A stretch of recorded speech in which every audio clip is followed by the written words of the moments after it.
ប្រវត្តិព្រះសង្ឃរាជជួនណាតព្រះសង្ឃរាជជួនណាតចាប់កំណើតនៅថ្ងៃទី11មិថុនាឆ្នាំ1883ហើយព្រះអង្គសុគតនៅថ្ងៃទី25សីហាឆ្នាំ1969ដោយមានព្រះជន្មជាង86ឆ្នាំព្រះអង្គគឺជាព្រះតេជគុណដែលជាតិខ្មែរគោរពខ្លាំងបំផុតមួយអង្គព្រោះព្រះអង្គបានសិក្សាស្រាវជ្រាវនិងរៀបចំវចនានុក្រមខ្មែរដើម្បីឲ្យភាសាខ្មែរមានអក្សរត្រឹមត្រូវមានអត្ថន័យច្បាស់និងមិនបាត់បង់គុណតម្លៃប្រពៃណីខ្មែរ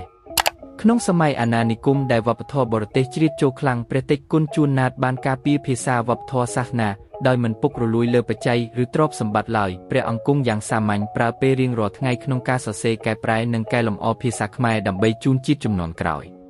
ហេតុនេះហើយព្រះតេជគុណជួនណាតត្រូវបានគេគោរពថាជាព្រះសង្ឃនៃព្រះត្រៃបិដកខ្មែរសូមបងប្អូនជួយ follow page ព័ត៌មានបន្តហើយកុំភ្លេចមានគ្រឿងអលង្ការបងញឿន LINE Shopping ទីតាំងបូរីពិភពថ្មីឈូកវ៉ា1ផ្ទះ118ផ្លូវថ្មីទំហំ10ម៉ែត្រឬទំនាក់ទំនងលេខទូរស័ព្ទ015 135 15353